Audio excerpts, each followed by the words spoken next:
Phoenix race fans, are you ready?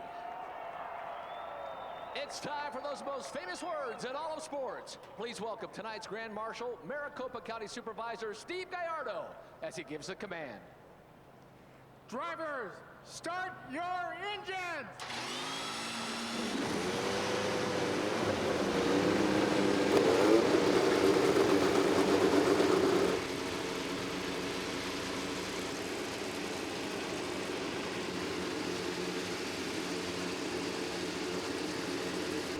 Imagine what these IndyCar drivers are about to do. 195 miles an hour, 6 Gs for 250 laps around a 1-mile racetrack.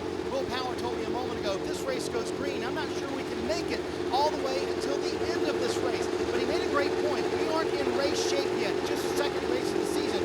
No doubt this is going to be the most physical race of the year for these IndyCar drivers. Kevin? Marty, not only are they dealing with 6 Gs, but they're also dealing with this wall between turn 1 and 2 and 3 drivers, as we've seen, met that yesterday. And this is what that produces, up to 71 plus Gs. All three are a little bit sore, so they're going to have to deal with that as well. Let's face it, everyone's a little bit on edge. Let's buckle up and hang on, Katie. Kevin, sometimes it's better to be lucky than good, and luck is exactly what those drivers starting mid-pack and back are going to need today. Marco Andretti, one of them, starting 11th. He's the highest qualifying Honda, and you may find the 2017 pitting early for a splash of fuel or saving fuel to try to outsmart the rest in the West. Max Chilton. Max Chilton's a rookie, and guess what? He's never been on roll before, but he's got company. Neither is Alex Rossi, neither is Luca Filippi, and one more guy is the Russian rookie Michael Elation, who crashed in Fontana a couple years ago. None of these guys have short track oval experience. It's like putting an 8-year-old on a roller coaster. They got no idea what to expect, and believe me, they're going to have a shock on about lap 3 when they see all this traffic. I've heard the reference of fighter jets inside of an arena is what we're about to see with 22 cars around this racetrack. And how about the 2-seater? Don't miss a chance to get in on Honda's fastest seat in sports sweepstakes. Enter at racewithhonda.com. Tonight's lucky winner is Roger Brent from North Carolina. By logging on to racewithhonda.com, Roger won the opportunity to start tonight's race with Indy 500 champion Mario Andretti. Roger, you having fun? I am having a blast. I have never had this much fun in my life. I think this is the best thing in motorsports, and I thank Honda for having the contest. And Roger almost sounds a little out of breath already, and we're about ready to get ready for the starting grid. Let's take a look at how they will line up with the Mother's Polish starting grid. Up front, a lot of experience. Elio Castroneves, Tony Kanaan, both have won here before. Elio in 02, Kanaan in 03 and 04. Juan Pablo Montoya, Charlie Kimball making up row 2. Then row 3, Ed Carpenter and Scott Dixon, the 4-time champion, but hasn't won here at Phoenix. Josef Newgarden, Max Chilton making up row 4. This will be the first IndyCar oval start for Max Chilton. Will Power, Simon Pagenaud in 5. In 6, that'll be Marco Andretti and Ryan Hunter-Reay. Michael Elation, Alexander Rossi, a rookie. He was a top finishing rookie at St. Pete earlier. They're in row 7. Row 8, Sebastian Bourdais and Luca Filippi. Jack Hawksworth, Connor Daly making up row 9. Graham Rahal, Takuma Sato, Carlos Munoz, and James Hinchcliffe rounding out the order. And again, Takuma Sato, Carlos Munoz, and James Hinchcliffe all got involved in accidents. Want to ride along with a few drivers. Lucas Oil camera will be riding along with James Hinchcliffe. Graham Rahal in the Steak and Shake camera gives us a great perspective. Ryan Hunter-Reay also carrying a camera tonight. Tony Kanaan has the NTT data on the number 10. Elio Castroneves with the Verizon on board. The 21 of Josef Newgarden. The Verizon streaming. You can download IndyCar Mobile to access exclusive live in-car cameras, your driver and pit crew chatter, and more only on Verizon. All right, guys, they're 2x2 to start off here. Okay, there's going to be a big fight trying to get into turn number 1. And watch it up front. Tony Kanaan's going to look to get a jump here on the green flag, see if he can get a nose up on Castroneves, because there's only one groove in turn 1. They are close together. They are side by side. Here we come, Rick. The green flag's in the air. We're underway with oval racing in the Verizon IndyCar Series. Elio Castroneves has the advantage. Tony Kanaan stayed on the outside. He'll slide into second. as they go to the dogleg in the backstretch. Look at Ryan Hunter-Reay coming from 11th or 12th. He's already up to 5th. What a move around the outside. And Kanan was peeking to the outside of Elio Castroneves on that first lap. It's too wide, though, through 3 and 4. Big packs are racing in the back, almost 3 wide in the back there. A couple Ganassi cars back there. Finding him on the outside board A. The guy that hates ovals. Look at him around the outside. I think Ryan Hunter-Reay just demonstrated to the field you can run side by side here at Phoenix. Marco Andretti in the 27, white and blue car. Emotion, wheel to wheel with the Fuzzies car, I think right there. Just got around the outside of him. Wow. I don't think very much of us, many of us expected that. It was so single groove in practice, but as soon as Hunter-Reay in that yellow DHL car ran around the outside, it was game on. We heard drivers saying they're going to try to hold their breath through 1 and 2, and then again in 3 and 4. I don't think you can hold your breath. Watch this, guys. On board with Ryan Hunter-Reay. And this was premeditated. 3 wide. He is way up in the gray. What an incredible idea to go on the high side and get by probably 5 cars on the start. And that's the move. That's the move right there that you want to pull off. That's a Milwaukee move right there, Townsend. Everybody does it in Milwaukee. I've done that there. I'm not sure I would have had the courage to do that here. But that lofted Hunter-Reay, so important to make that move. And the reason he was so anxious to get forward is because the Hondas just didn't have the performance so far as the Chevys. He knew if I can get track position, it's going to be awfully hard for a guy like Josef Newgarden who sits behind him to get by me. And the level of downforce as we look at his back wing of the DHL car, he's running a lot more downforce now than he was in qualifying. His car was unstable. And man, he whistled around the outside. He's got some downforce packed on tonight. He's looking for stability in the car. Yesterday in practice, qualifying, the second practice, we mentioned if they get in the light gray, they're in trouble. That's exactly what Ryan Hunter-Reay did, though. He went to the high side into that light gray to get the position. Keep in mind, Ryan Hunter-Reay, his team owner is Michael Andretti, and look at his short oval win experience as an owner. That team and that guy know how to win races on the small tracks.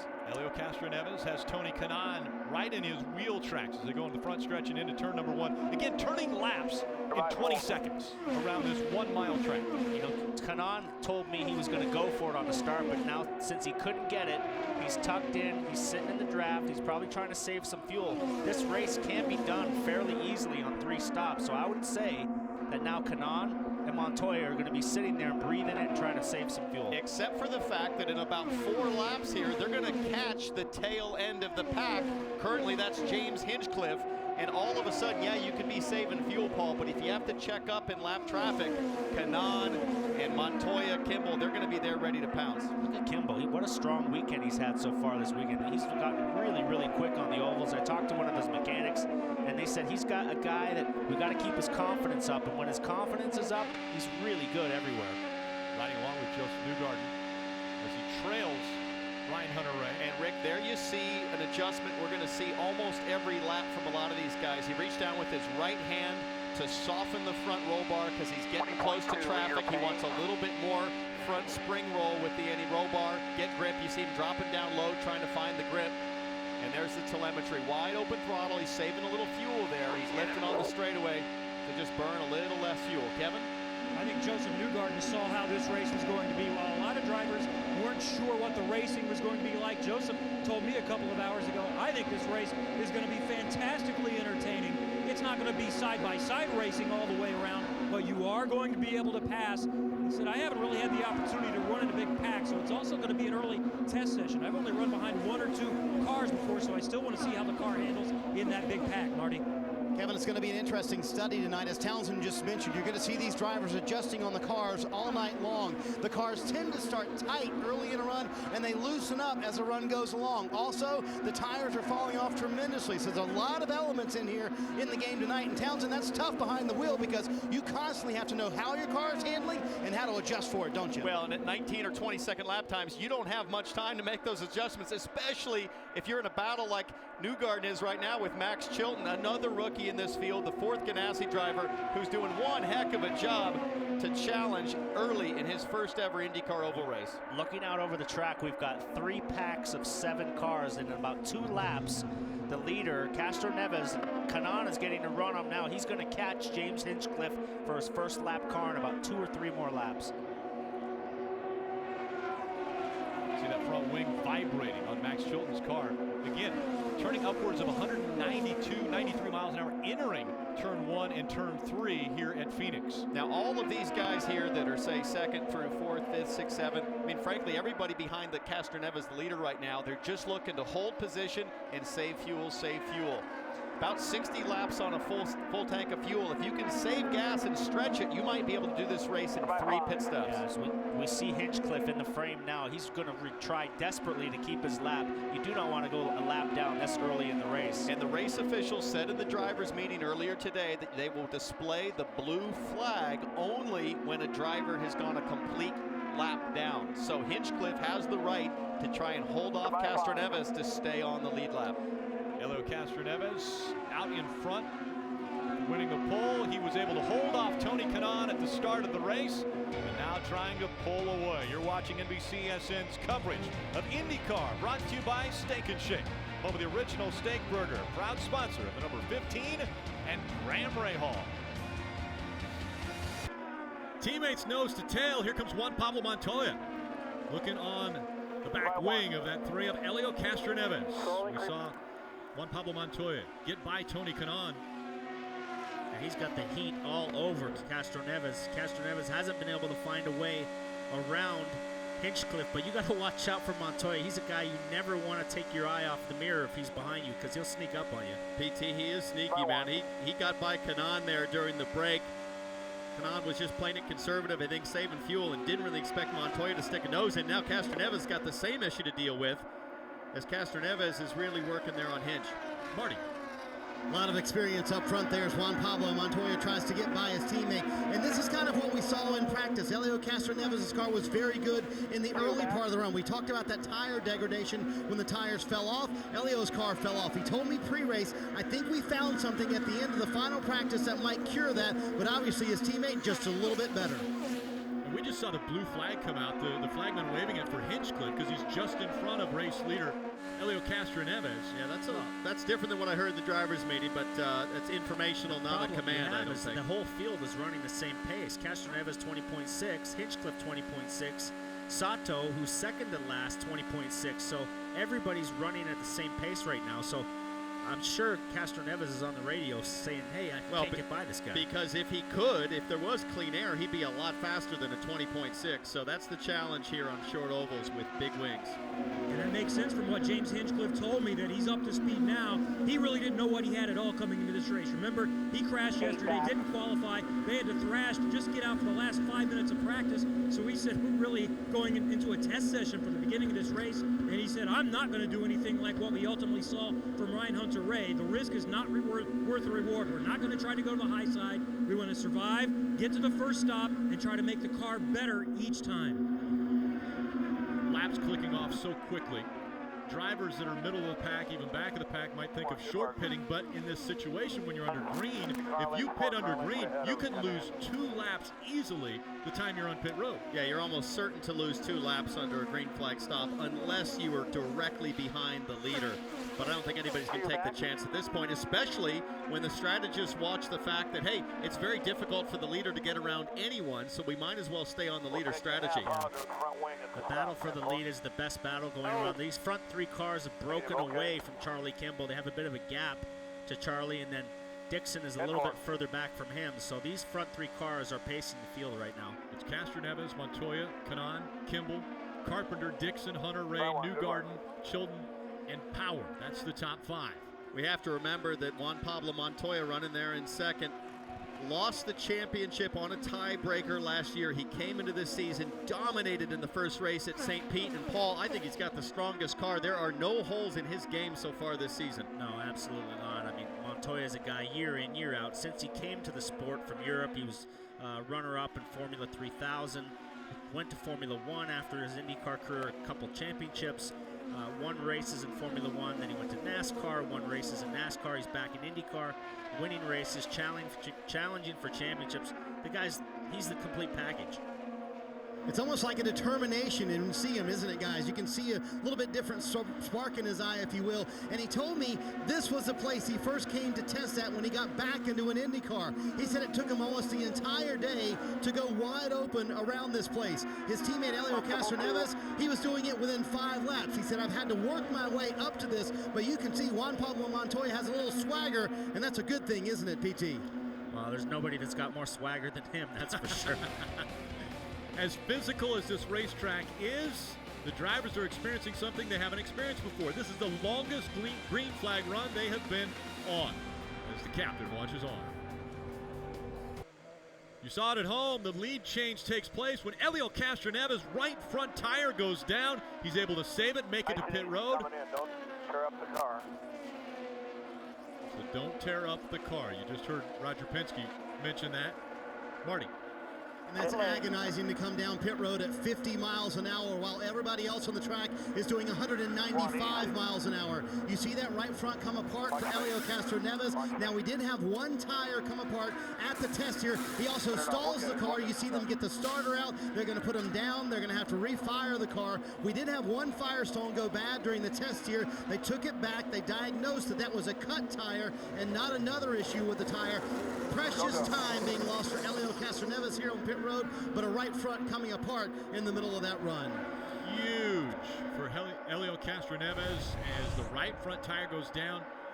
And it's amazing he didn't crash, because when you see a NASCAR tire go down, they immediately go right into the wall, and he hung onto it here, and the tire was completely flat down to the rim, and he kept it off the wall. So that's really, really smart driving by Helio. Well, and it ripped a seam on the sidewall, and it went from bad to worse with the long stop having to restart. If you hear Rick Mears, his spotter, saying in, trying to get him to pit lane, but hey, Rick, I can't get to pit lane when my right front's down like that, and I got guys crawling all over me. Inside, outside, all trying to go around 180 Look at the steering miles an wheel. hour. Look at the steering wheel on Kanaan. He's loose, he's snapping, he's back and forth, he's going inside, outside. Inside, clear. Really good heads-up driving by, a very mature, the most mature group, Montoya, Kanaan, and Castroneves. And experience, like we said, is going to matter, and here is Montoya. Yeah, let's see if Montoya can get by James Hinchcliffe, because Helio Castroneves couldn't do it. And again, we see the blue flag for James Hinchcliffe. Yeah, and I think, again, that's informational, meaning it's not a command from race control yet to move over. But they let him know, and certainly he knows. He doesn't need a blue flag, Paul. He knows that the leader of the race is right there, and he desperately wants to stay on the lead lap. We're at lap 47. They might pit here in about the next 5 to 10 laps. Montoya is a lot less patient of a driver than Castroneves. He will stick his nose in and try to make a move. Well, here's what's so good for Montoya is because his car and himself, they're both such a capable package, is staying close to the car in front. He's getting the best fuel mileage in the field because that hole is biggest when you're right behind the car in front. How aggressive does Juan Pablo Montoya get? He has big picture ideas. He wants to win this championship. He lost it a year ago, tied in points with Scott Dixon. He lost it because of number of wins. Now he starts off the season, wins the first race at St. Pete, now in a position to where he could potentially win the second. Well, as we're on board, we're here with Newgarden, who's followed by his boss and his teammate, Ed Carpenter, and there is a spin. I'm not sure if that's impact. Luca Filippi, I think. Hopefully he didn't hit anything. Is around, and the first caution comes out. Car is down on the apron. He's given the signal to ask for a restart, so I think that's just a spin. Another rookie in the field, and also his first ever oval race of any kind. Yeah. And his heart's pounding right now. You go around in this place without hitting anything, that's a lucky day. You're very, very lucky. We get a couple angles here, and he's getting chased down by Castroneves. He's on fresh tires, and that shows you how much quicker you are on fresh tires. He got out in the gray. Clear. Lost control. Wow. Yellow. He just got out of the groove, got up in the dirty part of the track, and lost it. So that shows you how good Castroneves was, because he was up there with a flat tire and didn't lose the car. Also shows you how good I think that was Carlos Munoz was driving to avoid Filippi as he spun off of the high side down to the apron. That was one of those situations where he probably saw Castroneves coming and just said, trying to get out of his way, and just drove himself right up into the marbles. We mentioned once you get out of the groove, very, very hard to handle. and most people haven't been able to handle it. It's snapped loose and gone right up into the wall. Well, and we're only at lap 50, Rick. Right. So by the end of the race, you can imagine how dirty it's going to be on the high side. If you get pushed up there on your final stint, it's going to be trouble. So now with the caution coming out for Luca Filippi, the Italian brings out our first caution. And this is everyone tucks right in behind the two of Juan Pablo Montoya as he brings it onto pit road. Marty?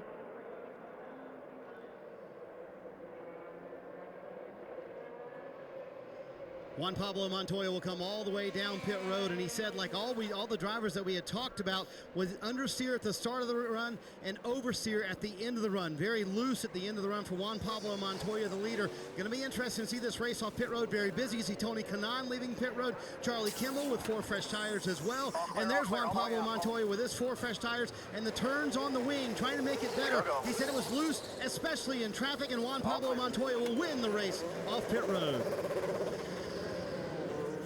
Drag race right behind him. Scott Dixon able to move up to second, gaining 2 positions on pit road. Kanaan Power gets 5 spots. And a total disaster here for Newgarden. The fuel probe, Paul, it looked like the fueler could not get plugged in for what seemed like an eternity. Yeah, I was watching his in-car, and the fueler, I don't know if he was out too far, but he could not get he was plugging at it, and could not get it in. I think he just might have been either out a little bit too far. You watch the fueler who's like trying. This is a big guy, big 250-pound guy, and he's pushing on that thing. It's almost like he can't get the spring to compress. He's going to try again here. They're telling him to put the fuel in. He can't get the probe to go in, and then finally it goes in with the help of another guy here. And Newgarden was perfect on his mark, so it's some sort of mechanical problem. Don't go a lap down. They're saying don't go a lap down. He wanted to make sure to get back out before race leader made it back around. We're under caution, Phoenix. Watch tonight's IndyCar race online at NBCSports.com on mobile and tablets with NBC Sports Live Extra. Sun setting on the desert, the Valley of the Sun. As we're under our first caution, Luca Filippi getting up and out of the groove. And around he went, stopped down on the apron. The caution came out. Everyone came to pit road. Juan Pablo Montoya won the race off of pit road. Scott Dixon made up a couple spots on pit road. The big winner on pit road was Will Power behind Tony Kanaan. Will Power made up 5 spots on pit road. And so he is now up into the top 5. Ryan Hunter-Reay rounding out the top 5. And Ryan Hunter-Reay, what an incredible start to this race for Ryan Hunter-Reay, choosing the outside line. And when I say outside line, the way outside line going into turn 1. Well, there really isn't an outside line here based on practice. I mean, he took a total blind leap of faith here. He was putting his nose out, flirting with it. He knows the track is clean, but he has no idea if there's grip. He was just going for it. It paid off. Watch the run. He gets off a 2. Watch it here. Go inside. Tucked right in behind Scott Dixon. A huge move. Fully committed, lap 1, turn 1. Well, and things are just falling right towards the direction he needs with a great pit stop to up to 5th. That's impressive. Juan Pablo Montoya started the season off at St. Pete's in Victory Lane. Now out in front, trying to make it a signature start to the 2016 season. Ready to go back to racing in just about 1 lap. Juan Pablo Montoya in front under yellow. Now we saw Josef Newgarden, who has had several rough spots at times in the pits over the last few years, and in this case they couldn't get the fuel hose engaged. Josef just radioed in and said, that's my fault, I was too far away. But to help the situation, they moved the fuel rig a little bit closer to the pit wall to give him a few extra inches the rest of the way. Newgarden said there's still time to get back in this thing though. And in this sport, it is a matter of inches. Half a lap before we go back to green. Out front, Juan Pablo Montoya, then Scott Dixon, Tony Kanaan, Will Power, Ryan Hunter-Reay, the top 5. Kimball, Pagano, Carpenter, Chilton, and Bourdais. Rounding out the top 10. Coming out of turn 4. Green flag back in the air. Clear by 2. Will Power moved out of line, and here comes Ryan Hunter-Reay. This time he mixed it up, Paul. He looked high on the start. On the restart, he went low. Brilliant move, and it's 3 wide behind. 3 We see Dixon now chasing after Montoya, Kanaan, and the big mover of the race so far, Ryan Hunter-Reay, with another solid move on that restart on cold tires. Man, Hunter-Reay's putting on a clinic. How to pass on restarts and starts. Absolutely brilliant job. Telling this guy's up right now. Last year he finished off the year really strong, and he struggled the first half of the year. He was down and out. He finished off the year winning races. He won at Iowa, and his confidence is up. A podium finish, and this guy's a championship contender. You can say what you want about Honda. They're crying a little bit that their car's not that good right now, but this guy's getting the job done. Paul, what was it about Ryan Hunter-Reay that made you say this guy is a short oval specialist? This guy really knows how to get around. He's not only a short oval specialist, he's an Indy 500 winner. He's a series champion. He wins on road courses, street courses.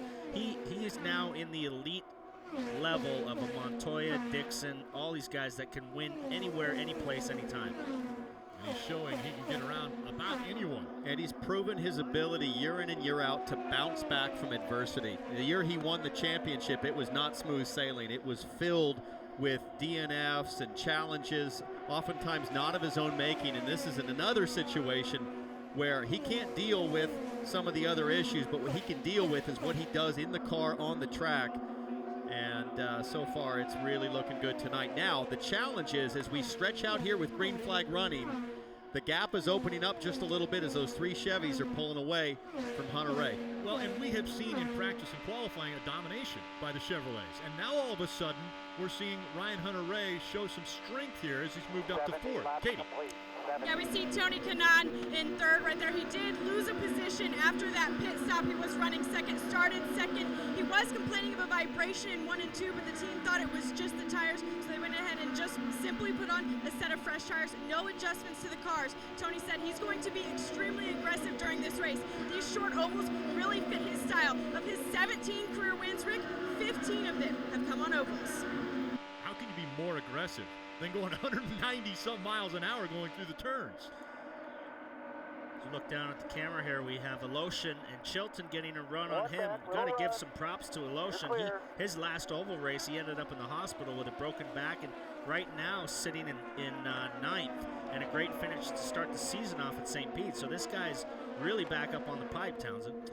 Yeah, I mean, he's known for being totally fearless behind the wheel, despite having the issue. As Chilton has a look, but Aloshin closes the door. Chilton wisely backs out of that. That was not looking good as they went down into 3 and 4. Now the question is, can Chilton hold off Marco Andretti, who's coming? Here comes Marco Andretti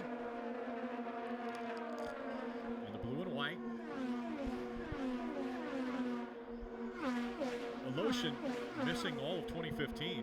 And so, coming back into 2016, being competitive here at Phoenix, after a great race at St. Pete. He was running sports cars in Europe. He drove a Ferrari in the World Endurance Series race at Le Mans. Townsend, you raced against him at Le Mans. So he was not, he was out in a car and very competitive racing. So, and Townsend, you raced against him a couple times last year.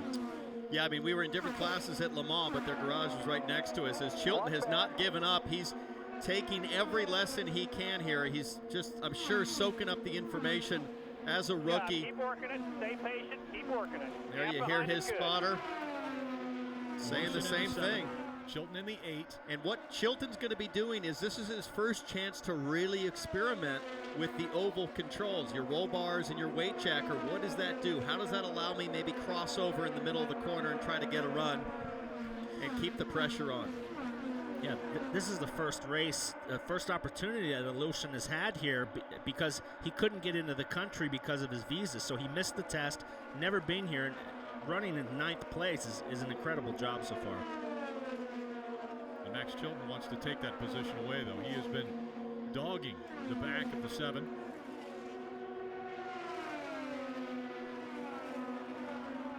And just behind Chilton. Yeah, Marco Andretti. Marco Andretti there in the blue and white UFD car, and that's Sebastian Bourdais, who's been warming up to this Phoenix Oval, Paul. He wasn't crazy about the speeds, corner speeds that these cars were running, but Bourdais is one of those guys that can, voice a lot of concern in practice, qualifying, testing, but when the green flag drops, he is a race day guy. He'll get up in the seat and push as hard as anyone. Yeah, he's dropped off the back of Marco a little bit now. He did have the pressure on him, but this guy's the show that he put on in Milwaukee last year, at one time he had a 2-lap lead. So this guy can get it done on oval. He's just not super comfortable. Oh, we see Kimball having a problem. I don't know if he's got a tire problem or he just got loose. Certainly looked like the end of a big wiggle when our cameras caught him there. Now he's going to try to work himself back up to speed and back into the groove. And now, guys, that Hinchcliffe factor is going to come into play. He's only about 3 seconds ahead of Montoya as our leader is going to come up on lap traffic, and we'll see how Montoya is able to deal with that as Chilton is having another run here. It looks like Marco got by. Marco Andretti is able to get by. And I wonder if that Kimball checking up created an issue for Chilton. I'll tell you one thing I've noticed, a lot of the Honda cars are throwing sparks off the rear of the car. I think they're running a lower to the ground, because I haven't seen any Chevys sparking off the ground on the exit of 2, but 2 Hondas so far, they're rubbing the ground. And there is Juan Pablo Montoya, race leader in the 2, the silver car. Charlie Kimball was slow on the track, and it looked as though Alotion was trying to maneuver around. There's Simon Pagino in the 22. That's what's happened, is Alotion stuck his nose in there. Kimball had no idea he was going to try that. He had to check up. Chilton had to check up, and that's how Marco Andretti got by. Real late pass by Alotion, but he was committed to go in, so. Hawksworth was also involved in that little stack up, and we saw Simon Pagino be involved in as well. As Marco Andretti has been able to get by the 8, Max Chilton, and the 2 of Juan Pablo Montoya also able to get by the lap traffic. Juan Pablo Montoya trying to stay perfect on the 2016 season. And you saw the 41 of Jack Hawksworth come onto pit road and have service done to that number 41 and back out on the track. Hawksworth now 3 laps down to Juan Pablo Montoya, who has a 7/10 of a second lead over Scott Dixon. Tony Kanaan running in 3rd. Hunter Ray and Will Power the top 5. Helio Castroneves 1 lap down after tire going down when he was out front. So we see Sebastian Bourdais in the 11. And the 8 with Max Chilton running that different line. Marty. And Rick, just to follow up on the Helio Castroneves tire, he was leading when that right front went down. Team Penske officials told me that it was indeed a cut right front for Helio Castroneves. We're going to watch the replay of what happened to Helio while he was in the lead. His teammate Juan Pablo Montoya was right behind him. And we've got the 2. And Juan Pablo Montoya slowing on the track. He's going to come in, Rick. Yeah, he gives up the lead. Juan Pablo Montoya on pit road. That's a lot earlier than I expected. Flat tire. Exact same looking failure or issue or cut, whatever it is, on the right front, Marty. This is unbelievable. What is this, 30 laps? And you hear Juan Pablo on the radio. I was about to say, this is the same exact point in the run when Helio Castroneves' tire went down. Team Penske officials told me that was indeed a cut tire for Helio Castroneves because the pressure was up 1 lap and then down the next. So again, a right front issue. And I'll reiterate, during the test, we saw a cut right front tire here as well. Both these things, the cut tire on Helio Castroneves, and it's amazing, guys, that neither one of these guys crashed. We're able to hold on to it with that right front going down like that. Now you got to wonder, 2 cars, same setup, basically. Is it a camber issue? Is it a tire pressure issue? Maybe too much camber?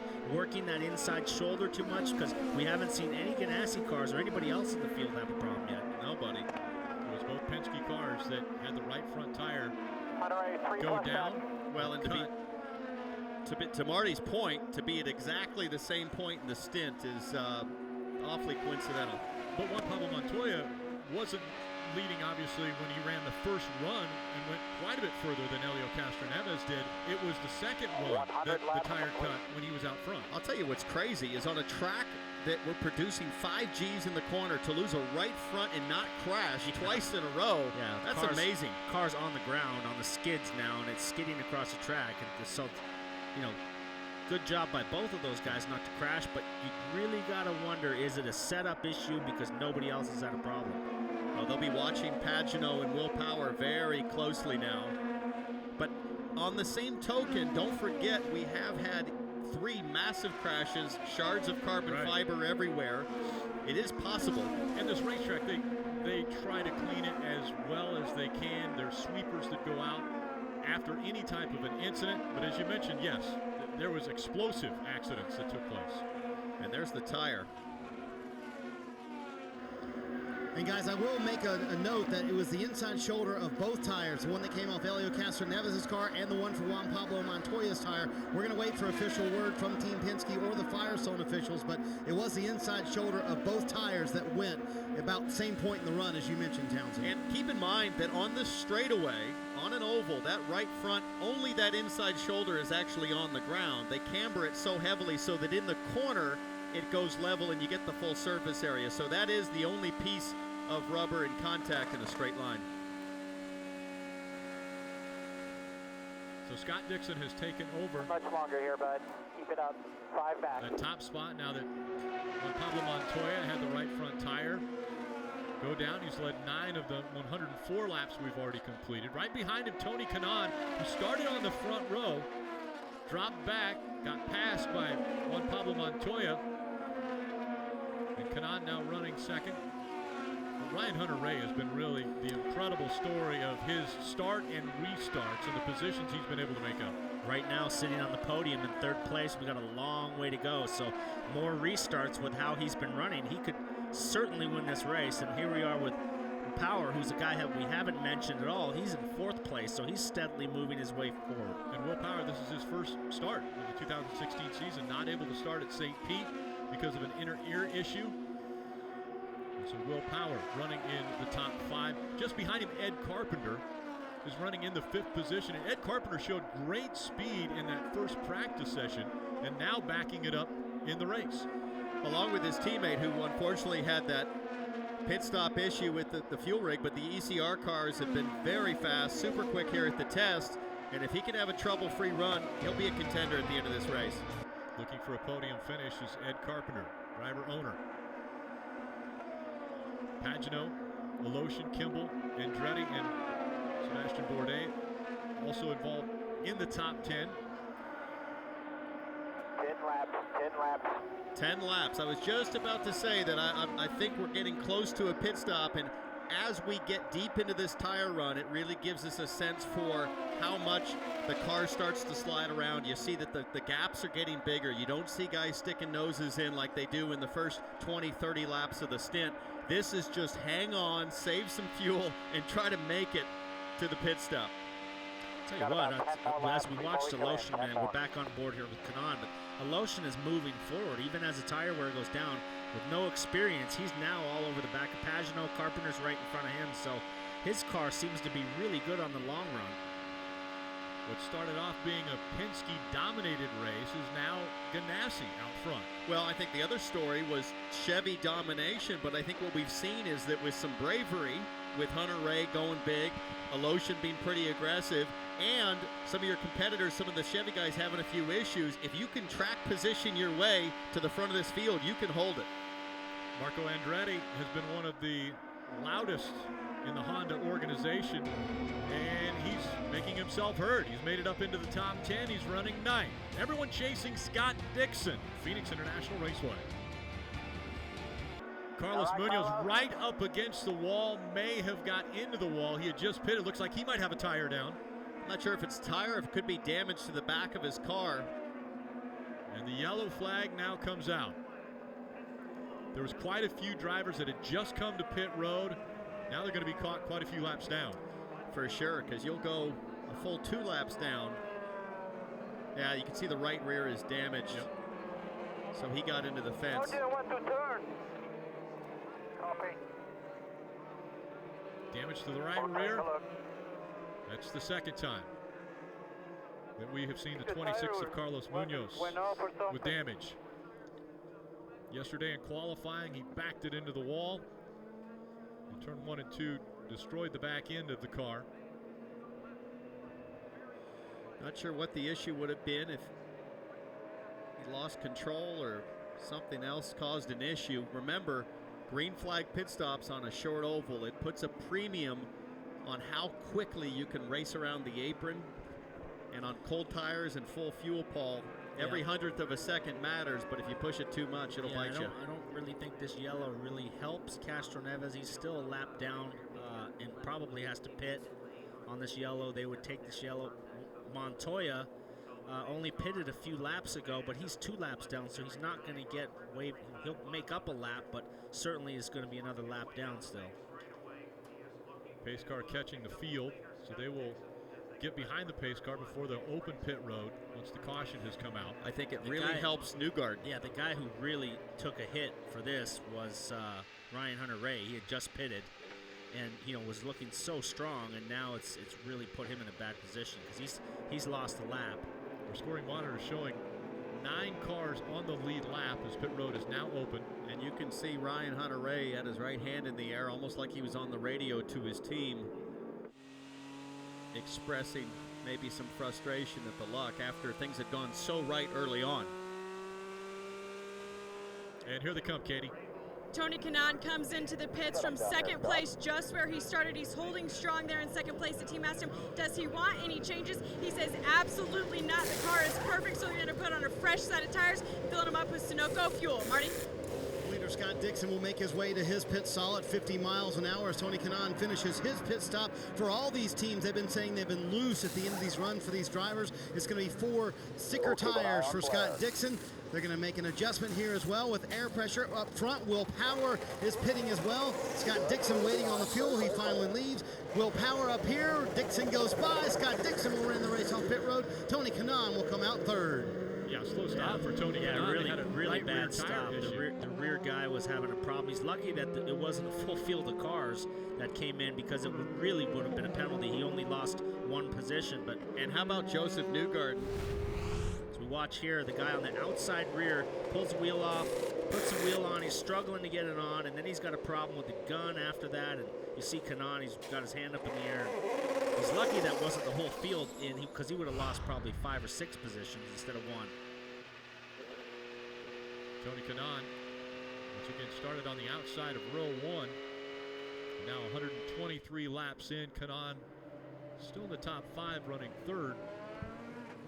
But as you mentioned, Ryan Hunter-Reay, what a difficult story for Ryan. Yeah, he was one of the first cars to pit on lap 116, and then that yellow came out. See if we hear anything on the radio. Got his hand out of the cockpit, trying to cool his hands off. One of the big things here, like we saw at Iowa last year, you're hanging onto the steering wheel so tight, Rick, with your hands. The G-forces are so high that your hands just get tired. They blister up from just the level that you have to grip the wheel, and your hands just get hot. So guys stick their hands out of the car to cool them off. And we heard in the pre-race show, Will Power mentioning the fact that by the time they get to Iowa, they'll be a little more in oval shape or race shape. But this is the 2nd race of the season, and you come to one of the most strenuous tracks on the schedule. Scott Dixon out in front. Definitely familiar with being in front in the Verizon IndyCar Series.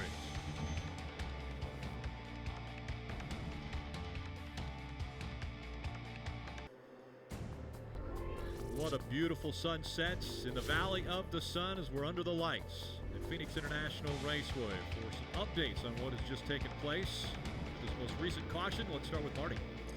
Rick, it's been good news, bad news for Team Penske tonight. 2 Team Penske drivers have been in the lead. Both of them have had tire problems, Helio Castroneves and Juan Pablo Montoya. That's the bad side of things. The good side of things, Will Power and his pit crew. They have gained him a collective 6 spots on pit road tonight. They now have him in the 2nd position. Maybe he can get 1 more. Katie? Marty, down in Tony Kanaan's camp, the attitude is extremely positive. Although they did have issues with the right rear tire changer on that stop, they only lost 1 position. But TK got back on the radio and said, we can come back, guys. It's just 1 position. And hey, this mile oval really fits TK style. Katie, we saw the problems that Josef Newgarden had on his first stop. They were flirting with the top 5. He fell all the way back to the 20th. Well, things are starting to fall back in their way for an opportunity to challenge in this race. He's back up to 8th now with the way the yellows have fallen. And remember, he's got a good car. He came into this race thinking, I've got a chance to win my first oval.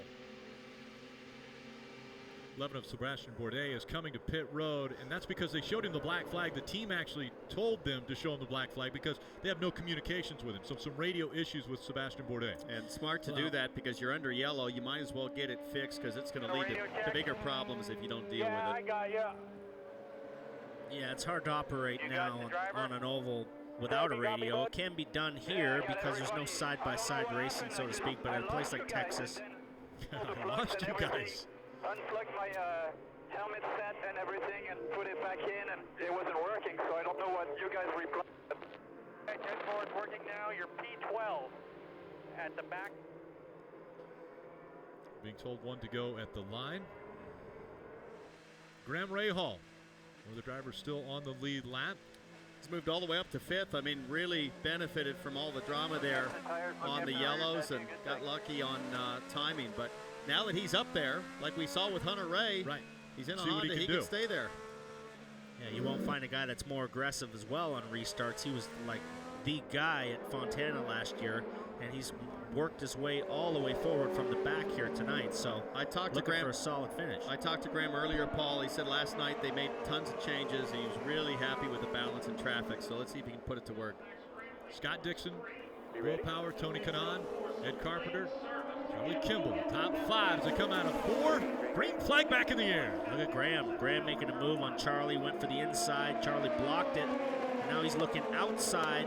See if he can pull that runoff on the outside. I think he might have it, Townsend. Pulling a Hunter Ray. He's got him by a nose. Let's see if he can stay ahead. He's going to crab him down, push him low, and he's got the position, and Kimball loses 2. Max Chilton decided to take that opportunity to go with him. Nice job. And now moving to the inside. Too wide as they go. Oh, they touched. Not enough room, and around goes the 83 of Charlie Kimball. Kimball spins. Great car control from Kimball, but an ill-advised move to squeeze Newgarden that hard down to the line, Paul. That was side by side. He had to give him room. Yeah, it was definitely, he was squeezing him down the front straightaway. He knew he was there. He was getting radio transmission that the guy was inside, and he just turned down on him. As we see here, he's already there, and he just kept coming down, almost the pit lane wall. And there's damage to Newgarden's car. That front wing is broken, so double whammy. I mean, Newgarden's got to come in and get a wing. We've got a new steward format here in IndyCar. Right. It goes to a vote of 3. We've got Max Pappas, Dan Davis, and Arie Luyendyk, and they're going to probably review that and have to make a decision. Was that avoidable contact? Well, certainly it was. I mean, he caused damage to Newgarden's car. I would have to agree that under the current format, what we know, you see here, he goes inside and he just starts squeezing him right here, almost down into the pit wall. We just got chopped. Charlie just chopped us. You okay? So I would have to say that that would be called a penalty. Pits are open. Hit this lap. Hit this lap. Yes, 4 pit lane. Take it easy coming in here. Charlie Kimball involved, as well as Josef Newgarden in the 21. You see the right front wing broken from the contact. And as sensitive as these cars are, at the speeds they're moving through the corner, that front wing is probably going to have to be replaced. And that happens actually very quickly.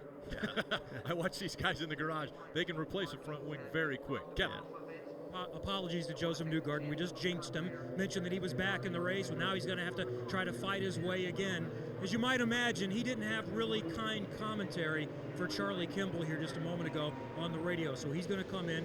They are going to change that front wing assembly. They do it under caution, so they don't go a lap down. But all the track position they had worked to get back, they now lose. He's going to be the tail end of the lead lap. Just that quick. Sunoco fuel. Firestone's going on. Everyone looks okay on the car. And the fact that they're back together again. I saw Newgarden looking at the mirror like saying, "Oh, great. Get on up here. Let me have a little word with you." That's Charlie behind you, by the way. Clear out. Let's ride along with Josef Newgarden as he makes the move to the inside of Charlie Kimball. Clear by 3.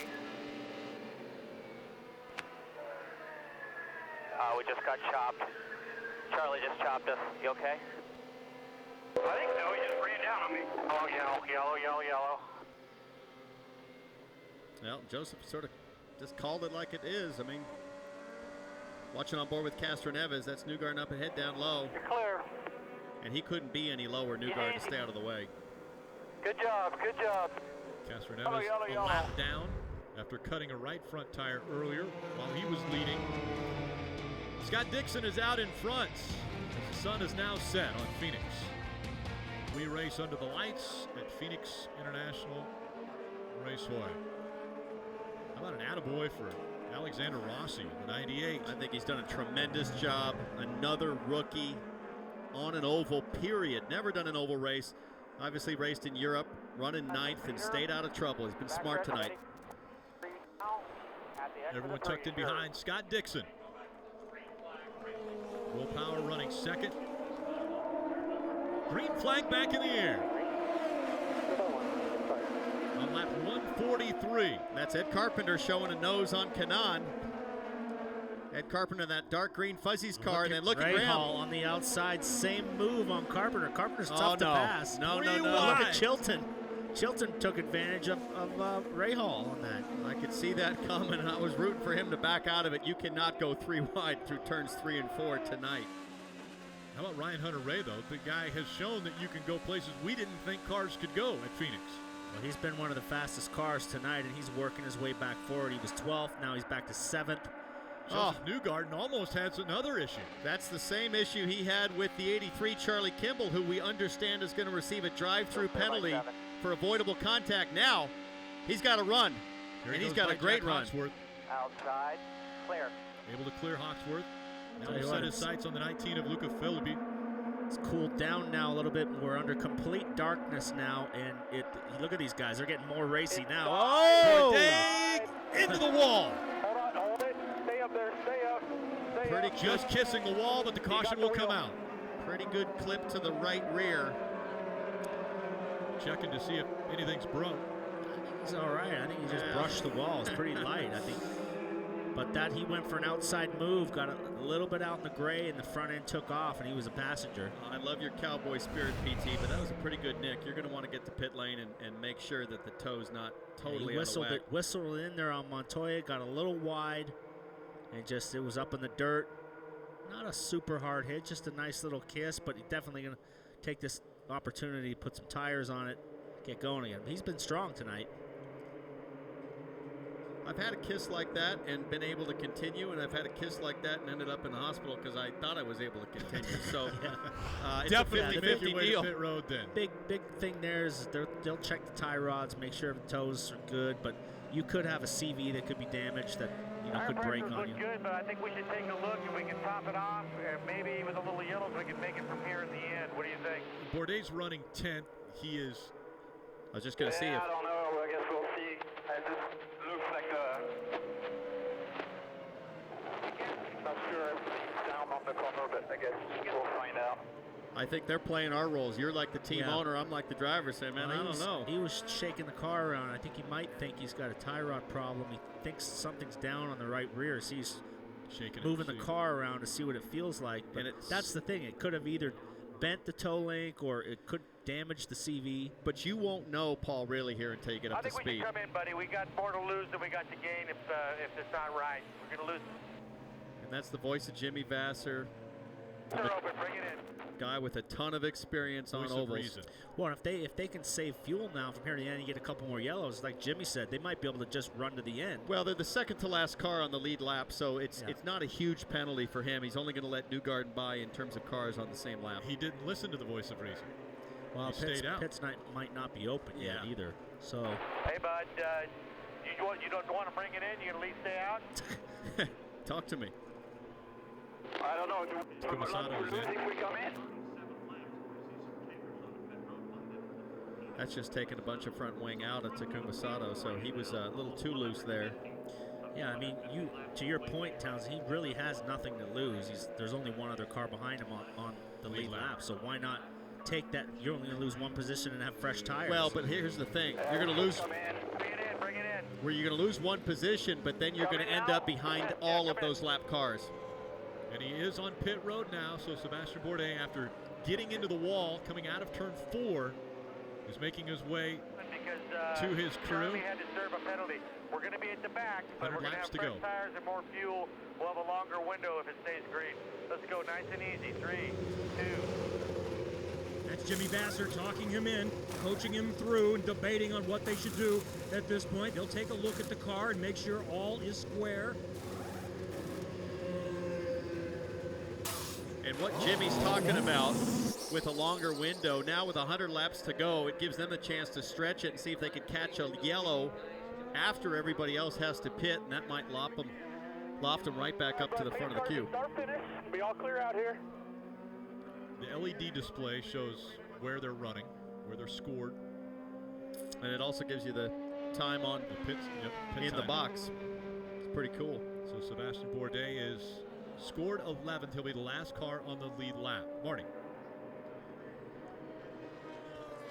And Rick, through all this, Scott Dixon is our leader of the race. Let's chat with Mike Hull, the man who makes the calls for Scott Dixon. And we've seen a couple right front issues. Mike, any problems for you guys? Any concern for your team? Obviously, we're concerned. Anytime a competitor of the caliber of Penske has a problem, we want to really make sure we're doing all right. But all's going okay. You know, the two sets of tires that have come off the car so far have looked good.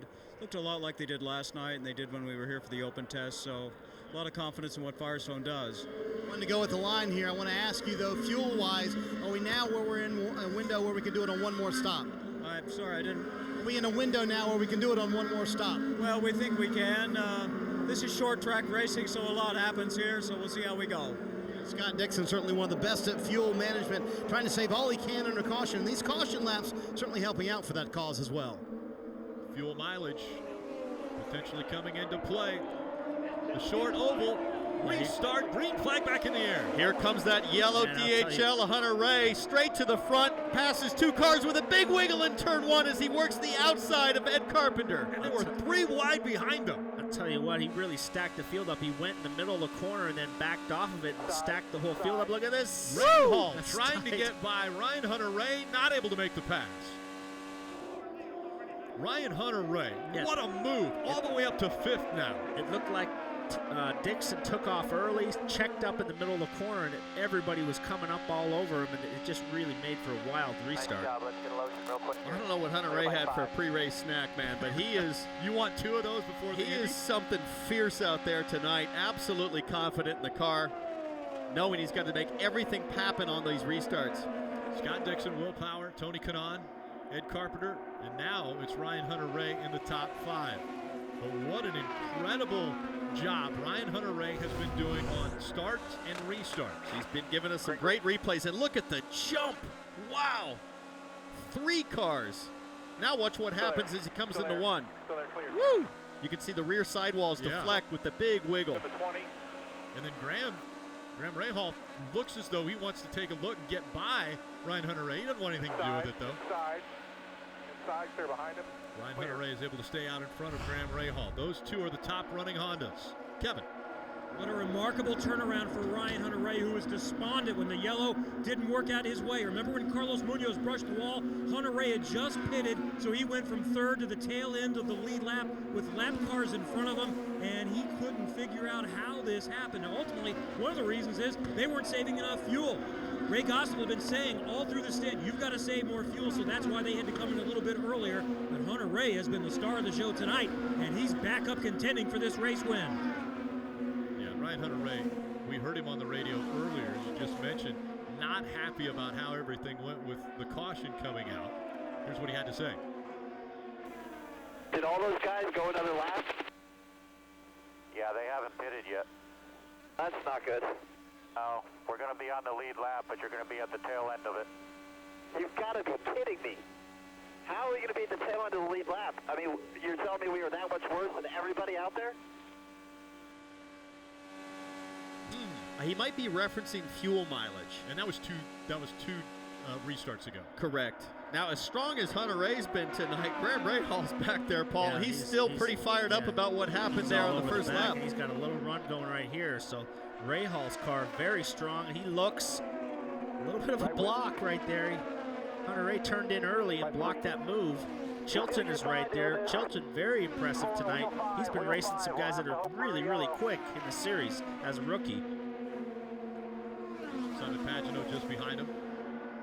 There's Takuma Sato. Again, Takuma Sato really only has had about 10 to 15 laps on this track prior to the start of this race because of backing it into the wall in the first practice. Right now he is crawling around. Something must have happened. Let's watch. Down there in turn 1 up in the gray. And kept it off the wall, but didn't hit anything. Just got a lot of marbles on his tires, dirty tires.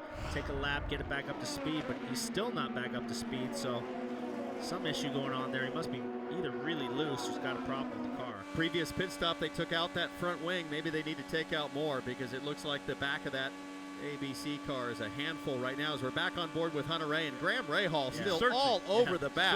Searching left, searching right. He's right there, moved his way from the back of the grid all the way forward.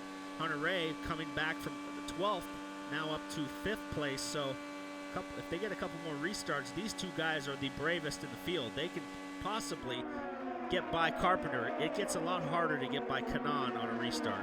Well, and it looks like the longer runs, those top 3 Chevys, top 4 Chevys are just opening up the gap, so they will probably need restarts in order to jump forward there. Yeah, as we continue to talk about these two Hondas battling amongst themselves, you can be a part of Honda's fastest seat in sports sweepstakes. Just go to racewithhonda.com to sign up. Ryan Hunter-Reay, I would say he's looking for a podium, but more than that, he's looking for a win. If this thing potentially has another restart, you never know what's going to happen. But it's Scott Dixon that continues to lead laps in front in his Chevy. There have been 83 oval races in the last 10 years. This is the 57th race Scott Dixon has led at 69% of the oval races. And that is why he is being mentioned as one of the greatest of all time in the Verizon IndyCar Series. And all that success and experience comes in really handy right here as Takuma Sato, who's a lap down, is making it really difficult for Dixon to advance. Not because Sato's really doing anything wrong, it's just you're punching a big hole in the air, and as Dixon gets close, the car's going to wash out, and that's allowed everybody behind him to start to stack up, including those two Hondas, Hunter-Reay and Rahal, have now caught back up to that lead pack. Got a run here by Hunter-Reay. Really pulled up on the corner, trying to get by Ed Carpenter. Carpenter put a little bit of a block move on him, but he's on the move. But going back to Dixon, that's a guy who is. Oh, look at this. Graham Rahal trying to look to the outside now of Ryan Hunter-Reay. Can't make the pass. It's ridiculous. And that's what he thinks about it. Chilton now takes a look. He got blocked by, he couldn't get the move done on Hunter-Reay, and that checked him up, and then Chilton has a look, and it's all Townsend ebb and flow. You make a move, and you don't stick it through. Well, and how many times tonight have we talked about experience? And I think Hunter-Reay is on that fine line of knowing how to position his car so that he is not on the wrong side of the law, but he's able to just create enough difficulty for a trailing car. Not blocking. That's exactly. Yeah, I mean it's a fine art, and that's something you learn in IndyCar racing through the years. That's called having eyes in the back of your head. Mirror racing to some extent. You don't really have a lot of time to look at the mirrors. You got to listen to your spotter, and you have a sense of what's going on around you. You just know, when there's a guy that's got to run on you. Yeah, and it's a bit of a fade. It's a bit of a bit of a shimmy up there to create dirty air for the trailing car. Tony Kanaan was trying to close the gap between he and Will Power. Elio Castroneves, who won the pole yesterday, started up front, had a right front tire cut while he was out front, so lost the lead. Elio was the first to have that issue. It didn't take long before his teammate had the same issue, right front tire down. And amazingly, neither lost control of the car, were able to get to pit road without damaging those cars. And they both perfectly hit their marks on pit lane. I mean, very precise in difficult circumstances. At this point, Kanaan has to get lucky on a yellow. Right now, there are 11 on the lead lap. Elio Castroneves running 13th. Fuel mileage coming into play with a few different teams, as Will Power now has a mirror full of Tony Kanaan. Kanaan has closed the gap, and now in that dirty air that you mentioned, Townsend. Well, and it creates opportunity because you've got Dixon just trying to figure out what to do with the lap car in front. Things start to get checked up and creates opportunities for guys like Takanan to maybe surprise a Will Power and get a position. And Sebastian Bourdais. So watch Sebastian Bourdais. Let's hear what he had to say on the radio. All right, bud, here's the thing. If it stays green, we're going to have about 10 laps that you could go longer than the other Chevys, and if it comes yellow, we're looking good. So I think we're going to be leading this thing at some point here. Well, that's a guy with the amount of experience that Jimmy Vasser has. He had to basically convince his driver to come in. Sebastian wasn't having any of it when he said come in, and they got an opportunity here, Townsend, to win this race. Yeah, I mean, it's going to take some luck in that window. If the leaders pit without yellow, if they pit under green, Bourdais cycles to the front, yellow comes out. He might have a lap, maybe a 2-lap advantage at that point, which would be huge. Now, for all these guys, they also want to be able to stretch it as long as they can. So we're still in that scenario where you're trying to hold position and save as much fuel as you can to lengthen your window and go as far as you can before that last stop. Marty?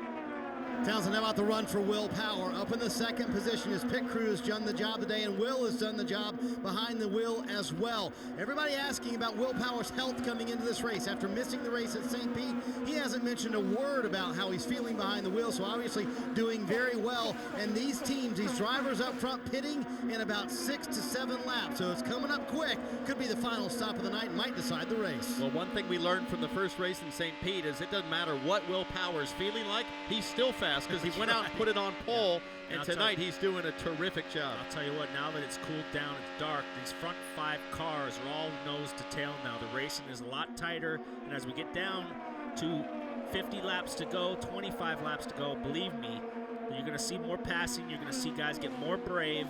And we're lap 190, Paul, so we're just now getting into that final stop fuel window. Everybody here is not going to want to stop until they absolutely have to see if they could minimize the risk of a yellow coming out. Yeah, and Sebastian Bourdais thinks they have the advantage because of their issue of having to come to pit road after they had kissed the wall.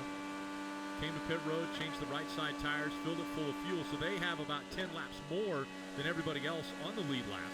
And right now, these guys are like, other than the leader who's sitting out front, a lot of these guys are just trying to make the best fuel mileage they can. Obviously, it's a concern for Hunter and Ray because they didn't do well on the first stop, so they've been thinking about fuel mileage. But you're only talking, Paul, from first to fifth, first to sixth, back to Ray Hall. It's 2 seconds. What that means is if there's not a yellow, your green flag in-lap, out-lap is so critical. Hunter Ray could easily go to the front with a good in and out lap. There we're hearing green flag pit stops are going to start. That's Michael Andretti for, I think, Ryan Hunter-Ray. They're the first ones to pit again, so they are not making the mileage that everybody else here, and that's going to be a problem. Well, but I think he'll be able to get to the end here with 57 to go.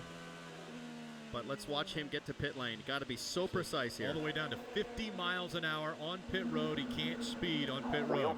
Wheel 4. And now Ryan Hunter-Ray coming to you, Kevin. Ray Gosselin will talk him in, and that's been a real concern whether they are going to make it. A few minutes ago, he told Ryan, I don't know at this pace we're going if we're going to be able to make it on one more stop, so it's going to be close. But it does seem like you should be able to do 55 in the final stint. Let's see if they make any changes for Hunter Ray, who has made his way through traffic a couple times. Nothing on the front of the car. Hunter Ray is back out, Katie. Tony Kanaan wants absolutely no changes on the car for the second stop. This could be the final stop of the night. It's extremely critical they get it out fast. Kevin? Clear. Josef Newgarden has had a couple of incidents. One on track, and we have a yellow. And the yellow has come out. Teammate. Oh, right on the front stretch. And this is terrible for Hunter Ray. Gets screwed again. Okay. That's Ed Carpenter that's into the wall. And the hands go up in the air. What happened here was that Ed had a move on Will Power and got chopped in turn 3. I had a good run on him, went under, and then when I didn't get it, I just pushed up into the marbles and couldn't save it. Yeah, it sounds like listening to Ed's radio. He had a move, he went underneath, he didn't get in there, and then he crossed the wake of the other car, got up in the gray, and it took off into the wall. So look, the cars make so much turbulence. My car is very good. It's just, everybody's blocking, it's hard to pass. So we see he makes a move down the inside. He's not in far enough. Will turns in. He gets in that wake, slides up into the gray. It look at Now Graham. Rahal gets below him, and at this point, Carpenter's pushed up higher into that gray, and when the tires get dirty this late in the race, there's so much stuff, and watch this, he just cannot turn anymore. Hard contact on the right front. Wow, this changes everything right here. I mean, we got Dixon just controlling the pace at the front. Rahal now in third, Chilton in fourth. Pagenaud, really we haven't talked about all night, now in fifth. Rossi in sixth. And so many times we have said, you know, the opportunities for Ryan Hunter-Reay so good because these restarts he's been great on, but timing once again bites him. This is now back to 15. This is a forced pit stop. I think the pits were still closed, and a couple of these guys had to pit or they were going to run out of fuel. I'm going to tell you what, if we get another yellow, something on a restart happens, Montoya now is in eighth, only a lap down. He will get hopefully waved around at some point if he gets an opportunity, if we get another yellow, and be back on the lead lap and get a solid finish out of this. Could you imagine here if Graham Rahal has a good pit stop, he could go from the lowest qualifying position to winning this race on a night where he was convinced that he didn't have a chance. Yeah, he's convinced that he's got the best car in the field, but there's so much blocking going on and dirty driving, he can't get by, and he's not he's not willing to take that risk right now. But like I said, as the laps wind down, these guys will get more brave. And now pit road's open. Letting him know. Don't go storming in here, but catch up to the guy in front of you. Sebastian Bourdais will be pitting in front of him, so letting him know he's going to have to go around Bourdais. This right here is the money shot for the pit stops. This is where the guys got to get the job done. No mistakes right here. It's really costly. This is where it's a critical stop right here as they're coming onto pit road and coming to you, Katie.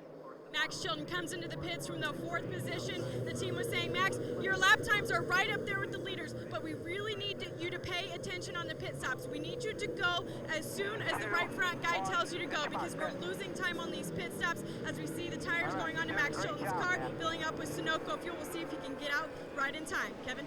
Graham Rahal says the car is good. The problem, too many people blocking. That's why he can't get by. Also, Sunoco fuel, Firestone Firehawks for Graham Rahal, and he'll release in a moment, Marty. Mike Hall asked Scott Dixon, the leader, about his car. He said, it's good. Don't make any changes. Will Power's team, they don't do any changes on that car either. 4 fresh Firestone tires. Scott Dixon wins the race off pit road, but Simon Pagenaud up 3 spots after that stop, Rick. A big stop on pit road for Simon Pagenaud. Scott Dixon is able to hold serve. He stays out front. And that really, really helps Dixon because I don't think Pagenaud is a factor for Dixon, but if he can stay ahead of Power, that's going to make it difficult for Power to win this race. I think Power was equivalent to Dixon, but I don't think Pagenaud is as good as Dixon. Well, and I think it also helps Dixon with Rahal losing 1 spot because of all these guys. Rahal's probably the raciest on a restart tonight. I agree 100%. Pagenaud, he was the furthest back as far as Chevrolets on qualifying, and now all of a sudden we've got Pagenaud up here in the 2nd spot, right behind Scott Dixon, who will win the Verizon IndyCar Series and their return to Phoenix. Not sure how that happens under caution, but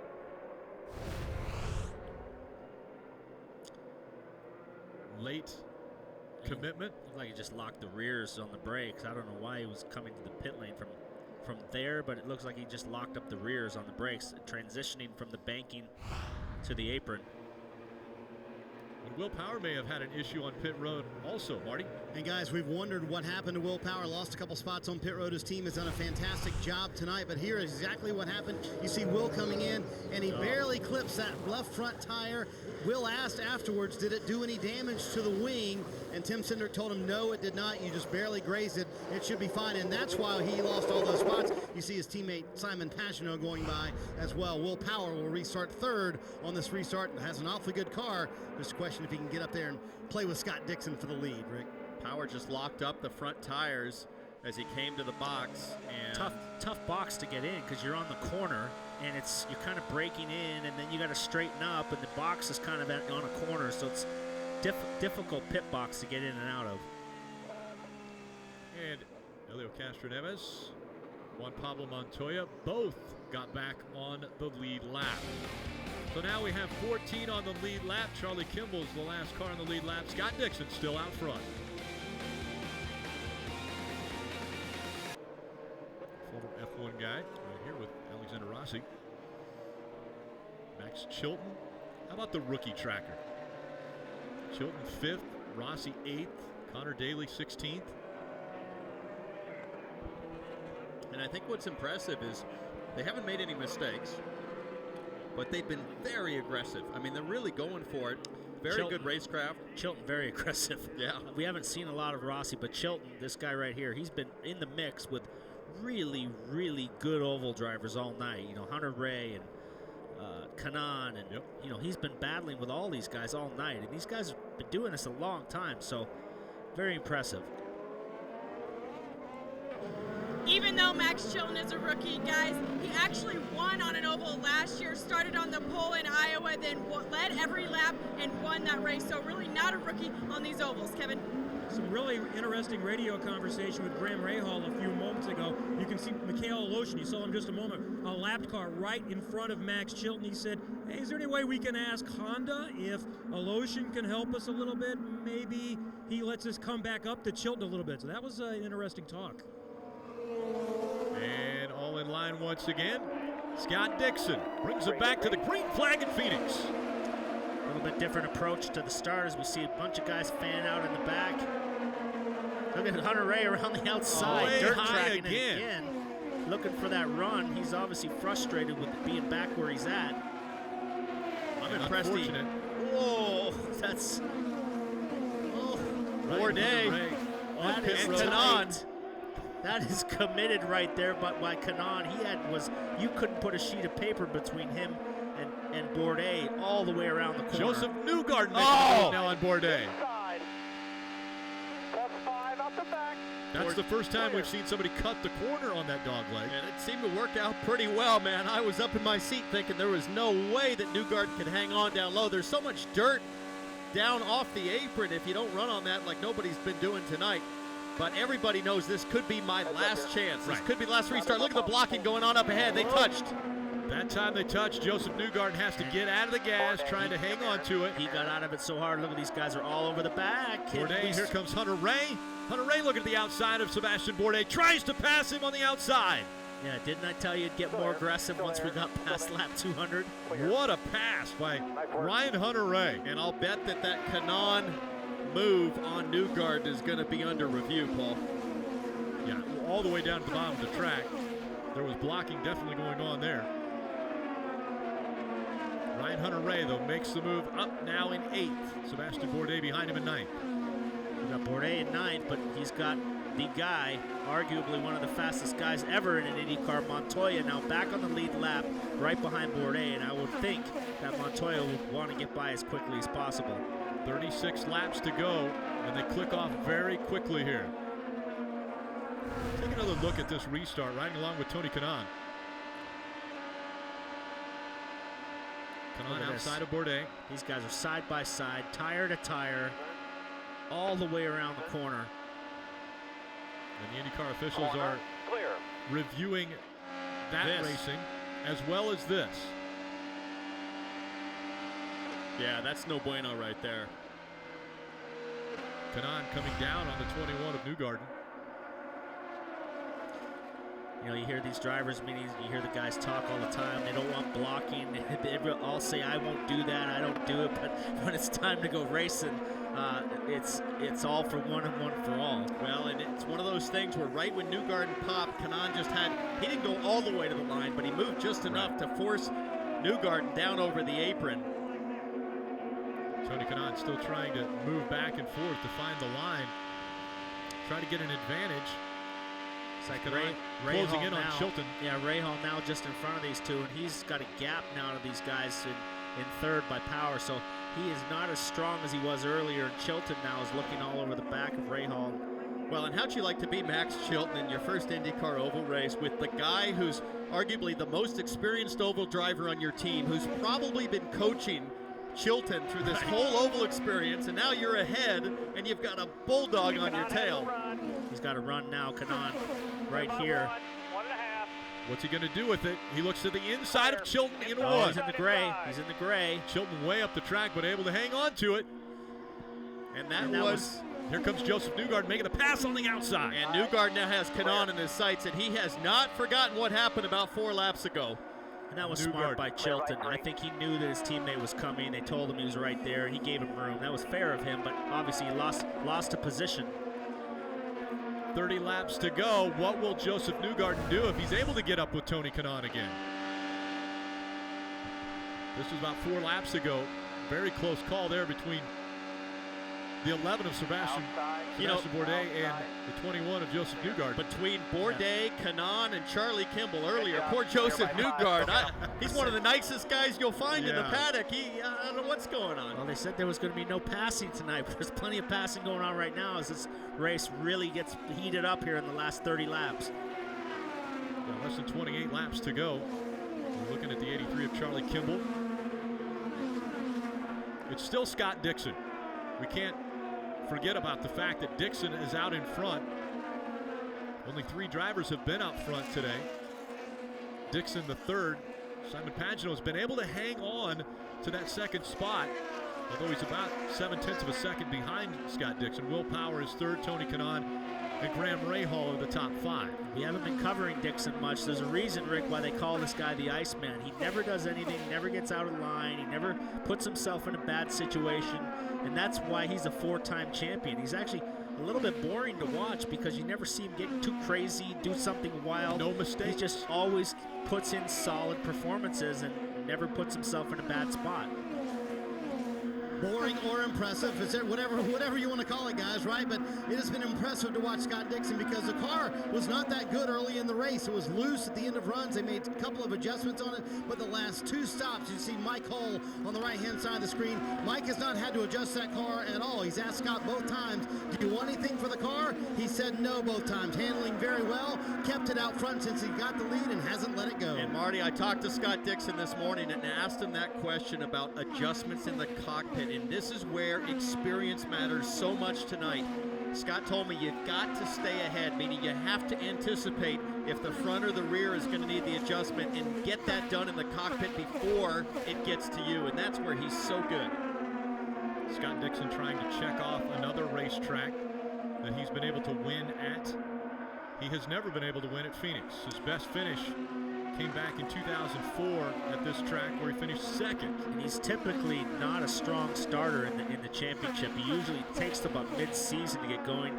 Not a great finish in St. Pete, but if he can come out of here with a win and put himself, with Montoya having trouble tonight, put himself right in the thick of the championship, it's a big problem for the other guys. He's going to need a little help from race control. That's Luca Filippi up ahead, 7 laps down. So I would fully expect at some point the blue flag to be displayed and the mandate to come for slower cars to move over.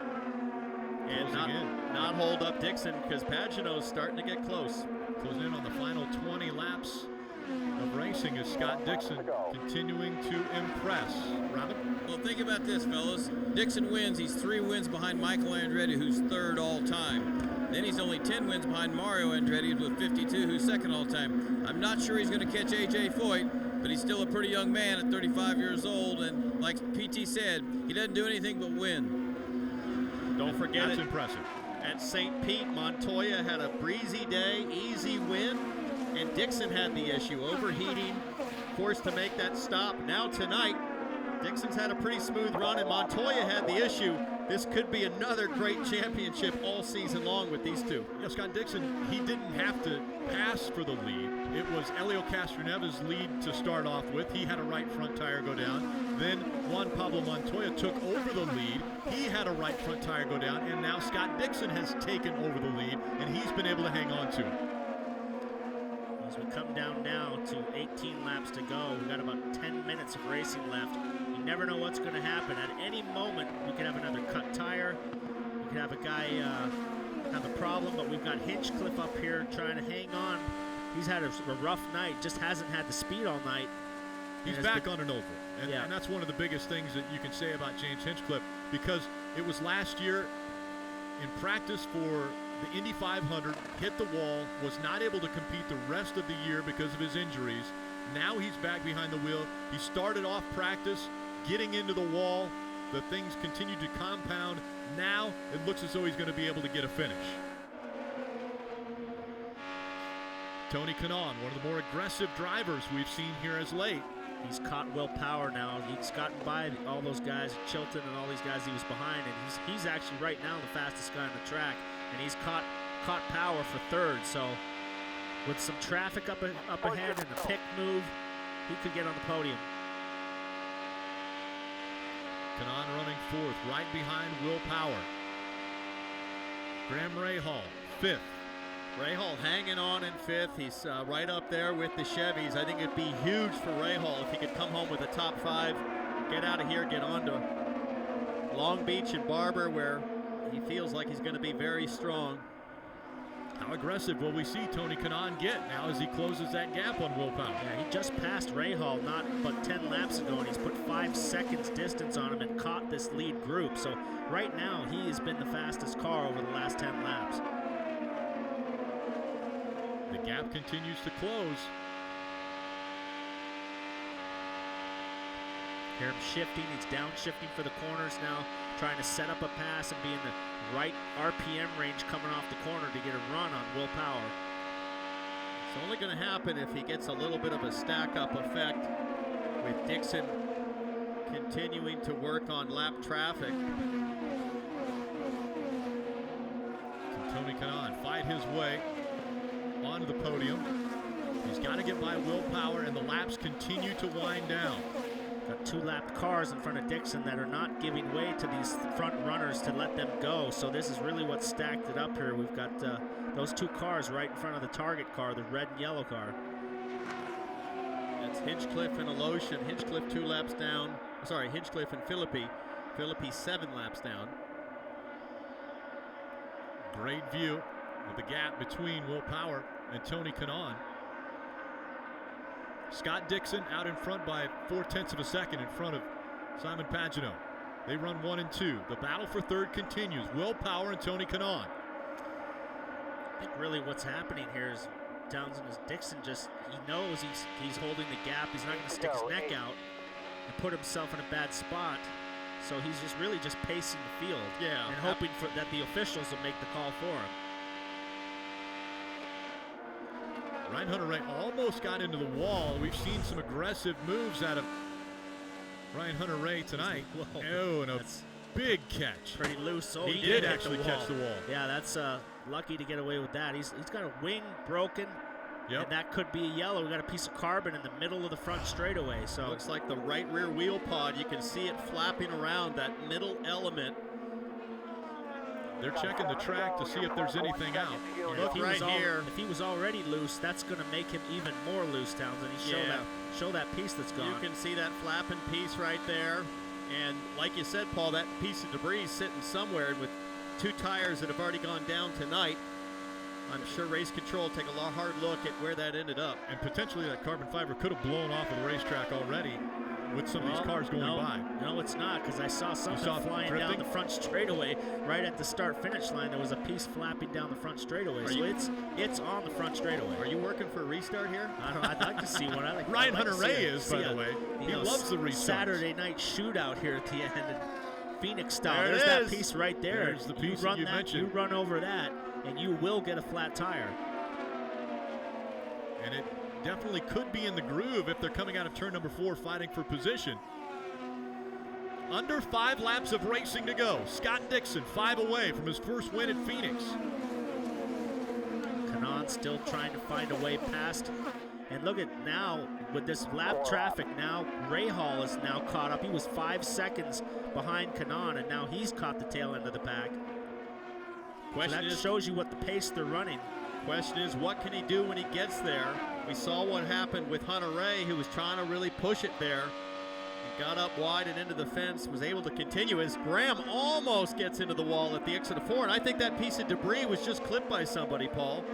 I just saw it kick up in the air there. It might have been Rahal. Rahal high again. Newgarden getting a run. Here comes He Newgarden. blocks the inside, so he was high again. Looks like Rahal's car is pushing because he almost hit the wall in 4, and then again in 2. And here we go. And the caution has come out. Saturday night shootout, Phoenix style. You just lit up like a Christmas tree, my friend. It's about to get real. Oh, my goodness. Now, do you take tires? Good question. Who's on the tail end of the lead lap? That would be Castro Neves. And remember, lap cars have to go to the back. So if you're Hunter Ray, Castro Neves, you can take fresh rubber and have a shot. The problem with 2 laps to go is I don't think they have time to do anything. Well, the piece of debris is blowing in the wind right there. This would be a shame to end it under yellow because it would be great to see. There's the white flag and the yellow being displayed. It looks as though this one might end under yellow. This is the white flag lap. Yeah, I don't think it would have affected the final result in terms of where the earned positions would have ended up, but maybe they just stop him on the backstretch, Paul. Yeah, I mean, we saw that piece for quite a while. There was an opportunity to have a little shootout here, maybe some strategy, and just a little bit too late of a call, which is a shame to end this under yellow. It would have been nice to see some strategy play out like Iowa. Guys take tires, leader stays out, and then it's a whole different story. Well, not a shame for this guy. An absolutely flawless job again for Scott Dixon. 39th career win for Scott Dixon, his first at Phoenix. And the 4-time champion is in the win column in 2016. Well done, boys. Good to see you. Great pit stops, man. Strategy. Thank you very much. Well done. As you can see, just calm, the Iceman. He's not overexcited. It's just another win racked up in the record books, and that's why he's a 4-time champion. Impressive run. Podium finish for Simon Pagenaud. Will Power hanging on for that 3rd spot. And what a breath of fresh air, or big relief for Graham Rahal, who was under pressure, hanging on. To come home 5th is pretty huge based on where he started. Remember, last qualifier. Yeah. And a lot like his drives last year. I mean, he would just race his way to the front every time. He was the racer of the year, I think. He was always at the back, working his way forward, and terrible practice day for him in qualifying. So, strong run by Graham and that team. See Chip Ganassi Big thumbs out up there for Chip Ganassi. Out on pit lane. Got to be happy for Chip. He's got a house here, a condo in Scottsdale close to me, so he spends a lot of time out here. So this is a little bit of a home win for him. And making his way in the victory circle there. How about Max Chilton? Terrific job. Yeah, an unbelievable job by this rookie. Finished 17th to start the season off at St. Pete. And now a top 10 finish, 7th. Here as we see Dixon continuing to make his way in the victory lane.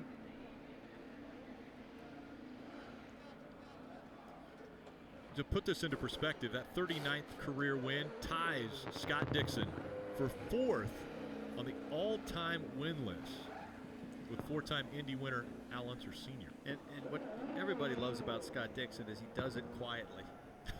He just delivers like the mailman every day, reliably. And consistency. Coming into this, he had 38 wins. 19 of them were on ovals and 19 on road courses. So we go to Long Beach, and you would expect Scott Dixon to be one of the favorites because he's got to balance that out again. Now he has 20 wins on ovals. There's no weakness in his arsenal. I mean, he's a guy that, like I said, there's elite drivers, there's race drivers, and there's guys that can win occasionally on a road course. There's guys that can win on an oval like Ed Carpenter, but guys like Dixon and Ryan Hunter-Reay, they can win anywhere, anytime, any place. Even if they're having a bad day, they can rally and put it together and still win. So now here's something I didn't expect coming, but by virtue of 2 solid finishes, St. Pete and Phoenix, Pagenaud is our new points leader. How about that? Very impressive. And let's go down and hear from the winner in victory lane. In classic Iceman fashion, Scott Dixon makes it look easy. And he wins here at Phoenix. Very nice dismount there, Scott. Yeah, very nice dismount there, I said. Yeah, you were falling, weren't you? I was joking. Well, you made that look easy, but I know it wasn't, was it? It was tough. It was definitely one of the toughest races, on these short ovals. It's the first time for us back here, and definitely I think we can make some adjustments to get some more side-by-side stuff going on. But, right now I'm just so happy for the team. Team Target did an amazing job. It's fantastic to have the lightning bolt back on the car. It's the first win for this team at Phoenix, so Chevy did an amazing job. But I can't give enough credit to, obviously, the crew. They did the best they could, and I just tried to keep it on the track. How physically demanding was this race, Scott? It was a bit of both, really. You had different paces. The car was super fast. We, I think, had the best car out there. We got a lot of it done on strategy and some of the pit stops, but the Target car was just extremely fast the whole night. But yeah, definitely in turns 1 and 2, man, there's a lot of loading, and man, I can't thank the team enough. They did an amazing job. Boss man coming in for congratulations. Thanks. He predicted before the race that you were going to win this thing, but this is a little early season success. You're not used to that. You're used to trying to have to make up points in July and August. There's nothing wrong with that, right? That's right, yeah. We got turned around. We definitely had our bad luck, I think, at St. Pete that we typically did with some overheating issues. But, we're a strong team. We're always strong. And if we can figure out the start of the season, I think we'll definitely make the end a little bit easier for us. But it's the Verizon IndyCar Series, man. It's tough no matter what. And you got to get points whenever you can and no matter what circumstances. But, great to be back in Phoenix. Thanks to all the fans coming out tonight. And, can't wait to come back next year. Such an impressive day for Scott Dixon. First win at Phoenix for Ganassi in any racing series. How about that, Rick? Yeah, and it's his first win at this racetrack. And again, it's been a 10-year hiatus since the Verizon IndyCar Series has been here. Now, the next racetrack we go to is Long Beach, and Scott Dixon got his first Long Beach win last year, and it was something that he was extremely proud of, to be able to get that win at Long Beach. Such history at that racetrack, and Scott Dixon able to grab that win. You're watching NBCSN's coverage of IndyCar, brought to you by United Rentals, official equipment rental services provider of IndyCar, proud sponsor of Graham Ray Hall, and by Polaris Slingshot. Feel the rush of the road with the Polaris Slingshot, pure driving freedom. And the smoke starting to clear after the fireworks, and for drivers calling out saying, they didn't think there was going to be a lot of passing or it was a one-groove racetrack, there were quite a few of them that found another line and another lane out here to get by. And especially Ryan Hunter-Reay. We saw him go to places on the racetrack we didn't think anybody would go. Kevin? Simon Pagenaud, one of those that had a pretty good night tonight. Second for the second race in a row. What was your evening like with so much drama going on and so many challenging circumstances? Well, it was interesting. It was a really interesting race. I didn't take much risk at the start. I just wanted to see how the car was going to be, and I was lose at the beginning for the first half of the race. We struggled to understand, and then Ben Bredson, my engineer, made a really good adjustment on the car, and the car just woke up. But right after, went a lap down. Then we saved a bunch of fuel in traffic because we couldn't pass anyone, and my guys were just on it. And I hope the second place is really down to them. They put me up front, really. And once we're up front, clean air is everything here, and I'm super proud of the guys. It's a team sport, really. I know it's still really early, but it's the first time in your career, I believe, you've led the championship, which is where you stand right now. Well, it's good news, right? Yeah. It's exactly what we want to do. This is not our strong suit, usually short oval for us. So if you can be second on where you're not so strong, it's a really good sign. Good work. Will Power, his teammate, that's Simon Pagenaud. He finished second, and Will finishes third. I told you the other day, I think your story, and what I think is still going to be a climb up the points, is going to be a fantastic story. Step one done tonight. Not all the way there, but close. Yeah, it was close. The guys were awesome in the pits. We kept saving fuel and going long and catching those yellows. So, I just disappointed. I kind of ruined it for them in the last stop. They kind of locked up and made a long stop, but I'm really happy to finish third. Missing the first race and dealing with a few health issues, I was really happy to complete the race and in a great position. You had some concerns about what you would feel like with a long stint, but we had several long stints. How are you, especially considering an inner ear infection not long ago? Yeah, I got more energy as I went along, So, I was worried about it, honestly, this being the first race and how physical it is. But, just got to give it to the Verizon guys, the pit crew tonight. man, they were awesome, and I had a lot of fun out there. And congrats to Dixon. Good run, thank you. Will Power, Marty. Tony Kanaan winds up finishing fourth, and it looked like it was going to be a really good night for you until that last stop. You got caught on pit road when the caution came out. How hard did that make your job on that last run, Tony? It was tough, but you know, we tried to make a smart call there to get out of traffic and take advantage of the outlaps, and it didn't work. It could have worked for us. So as a team, you know, I support my guys. It wasn't the right call, but it could have been the right call. So good job for Scott. You know, the team won here today. So we charged at the end, man. It was fun. At the end, it was fun. But you know, I think we missed an opportunity to be in the podium. We got to improve a couple of things. But you know, I want to thank the fans here. GE was a good sponsor of ours. It was a great paint scheme, and they're one-off. So hopefully they'll come back in the future. How about that move that Josef Newgarden made on you? It seemed like it almost caught you by surprise. You kind of dived down to almost block it in essence. Oh, I mean, I hold my line. I saw him coming, and you know, that was, you know, it was. Ooh. A lot closer than you thought, huh? A lot. I need to apologize to him. I think that wasn't, you know, yeah, looking at it right now. See, I didn't move, but he went on the yellow line. You can't do that. So basically, the way we have the rules, if I leave enough room, but the track it's divided by the yellow line. So you know, I did not move. If I had moved that much, they would actually definitely penalize me. So I would say, you know, it was a tough racing. Hard charge for Tony Kanaan at the end. He winds up finishing fourth tonight. Yeah, new IndyCar race record for Phoenix. About 2 miles an hour faster overall. All smiles for the 9 teams. They continue to celebrate.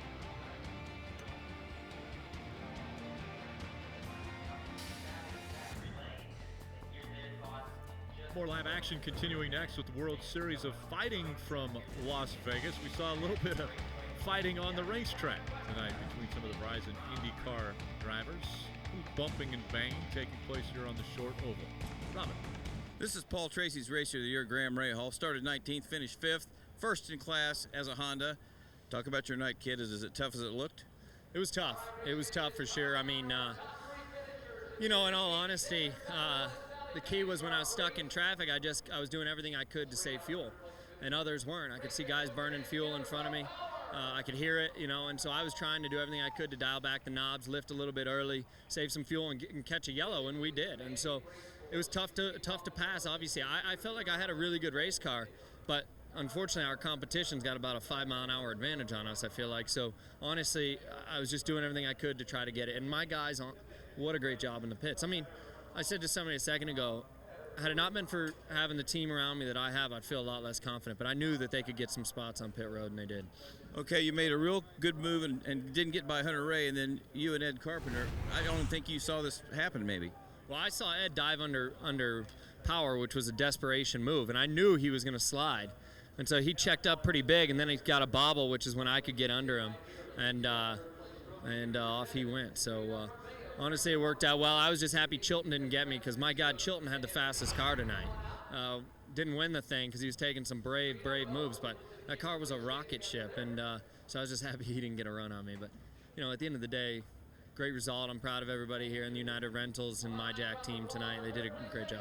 Thanks, kid. Katie, speaking of Mr. Chilton. Yeah, speaking of Max Chilton, he just finished his very first IndyCar race. And Max, you didn't hear Graham say it, but he said that you had the fastest car all night. Do you agree?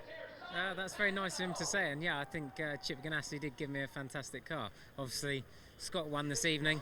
TK flew past me with probably 10-15 laps to go. So I think maybe I didn't have necessarily the fastest car, but I think as a team we had a very, very strong car. And I do think there was a few mistakes I made as a rookie just because I haven't experienced it before, where we could have been, you know, top 2 or 3. So it was a really, really strong race, but I'm really happy with what we came away with this evening. Yeah, and Max, very open to learning. Marty?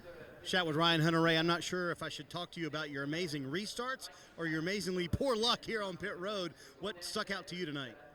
I left it all on the racetrack tonight. You know, I mean, I pulled off some amazing moves there that you don't get away with a whole lot.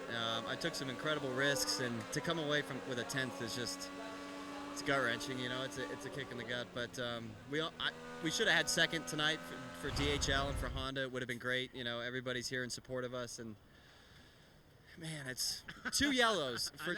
To get stuck on 2 yellows is just horrendous luck. Never happened to me in my whole career. So yeah, we got hosed on it, but what are you going to do? You know, it's racing, pick it up and move on to the next one. I just love short oval racing, and I love the fact that we can move around and find lines there. I know once everybody got settled into a rhythm, it wasn't the most exciting race in the world, but we'll fix it. We'll come back. We'll have a much better race next year, hopefully with a package similar to the DW12, maybe. You know, that would be great because we had some great racing back then. But, man, tonight we almost really salvaged a great result, and it wasn't meant to be. Real quick, did you practice any of those restarts, or did you just fling it in there on the first one and say, see what happens? That's one thing I wish I could describe to everybody at home a little bit better is when you come down into a restart in an IndyCar and you're dependent on all that downforce and you come in there at 200 miles an hour.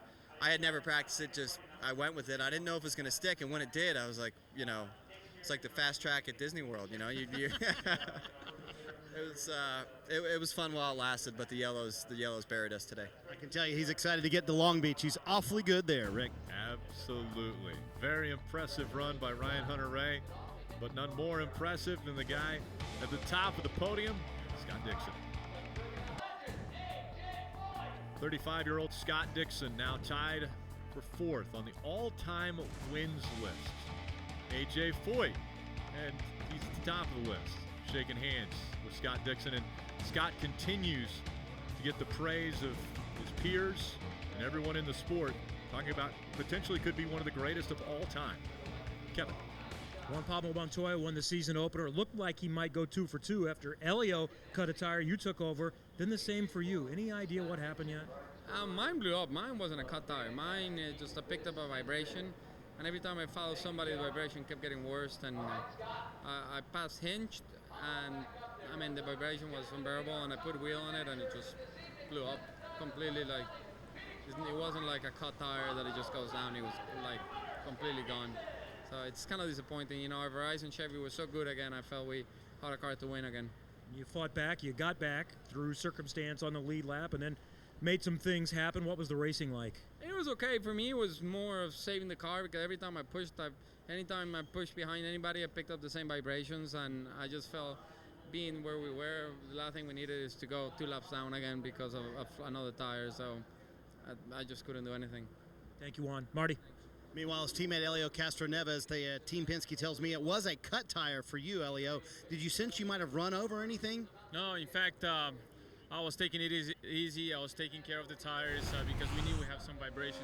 And I was having such an incredible run. And all of a sudden, as soon as I made turn 3 and 4, I noticed something's wrong. I thought it was the right rear. I thought I'm going to crash right now. I'm like, oh boy, this is going to be close. And we're able to save. But once you go a lap down or slow down in a 1 mile oval, you lose like 2-3 laps. It's very frustrating. I tell you what, it's tough to. Firestone, they do a very good job, and when something like that happens, it's difficult for us to do it because we don't have many things like that happening. So it was a very tough one. The Rev Group car was really, really fast. But once you got in the back, I guess there was not much of a movement or passing. It was so difficult. The groove on the outside groove was very difficult to pass. It's just frustrating. We had a great opportunity here, but in the end of the day, we got to move on and go to the next. Elio was able to come back and finish 11th, though, Katie. Yeah, and a tough break for Josef, but you fought back hard. Was it as physical as you thought it'd be? Yeah, it's a tough race. Not the weekend we wanted with the Fuzzies crew. We had 2 really good cars. Couldn't quite get it done today. 6 was a good salvage position, I think, but we obviously wanted a little bit more. So it was a tough weekend for us guys. Tough weekend all around for Ed Carpenter Racing. Rick? Yeah, Josef Newgarden, a little bumping and banging out there on the racetrack for him. Yeah, you definitely got to question that the Penske setup when you talk about vibration towns and whether they had some blistering going on and then the tire just popped. He said it popped all of a sudden, so that's the question mark. It's nobody else had a problem but those 2 team cars. Yeah, well, at this point, they'll be looking forward to Long Beach, a place where a lot of these guys have had a lot of success, and what a great race weekend that's going to be. We'll certainly look forward to seeing you all back there then. We saw Simon Pagenaud finishing 2nd, his career best finish on an oval. Previously 4th at Texas.